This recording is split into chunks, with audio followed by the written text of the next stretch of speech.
So guys, এটা রাজার বাড়ি। এতক্ষণ আপনাদেরকে দেখাইলাম, আপনারা দেখতেই পাচ্ছেন। এটা আমার বাড়িটি অবশ্য অনেক ভেঙে গেছে।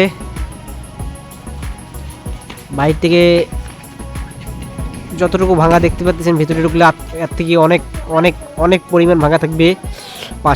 পাশে কান্তজি মন্দির, আমরা ওটাও দেখাবো আপনাদেরকে আজকে। তার পাশে আছে রাজবাড়ি এতিমখানা, দিনাজপুর রাজবাড়ি এতিমখানা, সেটাও আপনাদের সাথে আপনাদেরকে দেখাই দেবো, পরিচয় করে দেবো এতিমখানা। এবং তার পাশে আছে শান্তিনিবাস।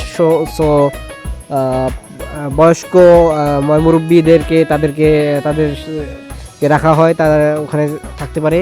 সো গাইস, এখানে কিছু বড় ভাইয়েরা আসছে, সো এখানে কিছু বড় ভাইয়েরা আসছে, তারা গাড়ি নিয়ে আসছে এখানে শুটিং করতে। তো রাজার বাড়ির কিছু দৃশ্য, খুব সুন্দর দৃশ্য, আপনারা দেখতেই পাচ্ছেন কত সুন্দর একটা দৃশ্য অনুভব করা যাচ্ছে গাইস।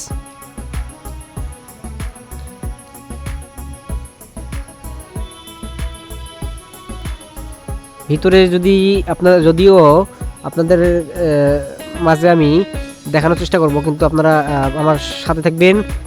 আমার পেজটিকে লাইক, শেয়ার, কমেন্ট, সাবস্ক্রাইব করে রাখবেন।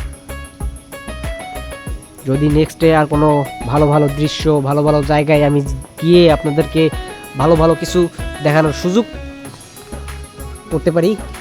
সো গাইস, তারা বড় ভাইয়েরা আসছে শুটিং করতে, আর আমরা আসছি আমাদের কন্টেন্ট ক্রিয়েট করতে। সো সবাই দেখেন রাজার বাড়ি। কোনোদিন আসছেন কিনা জানি না, কিন্তু আমি আমার লাইফে এটা আজকে পঞ্চমবার আসলাম গাইস। এর আগেও আসছিলাম।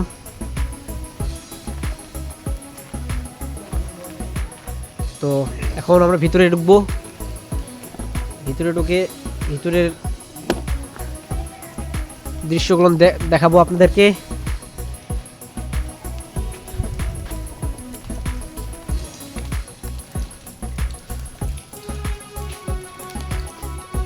হ্যাঁ, সো গাইস, দেখতেই পাচ্ছেন কেবল ভিতরে ঢুকলাম এই গেট দিয়ে।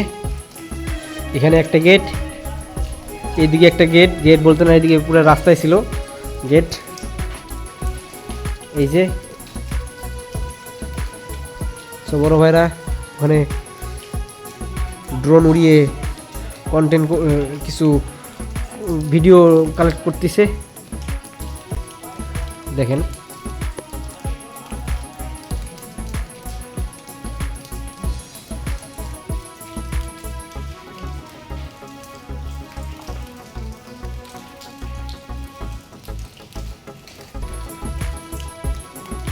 সো গাইস, আপনাদেরকে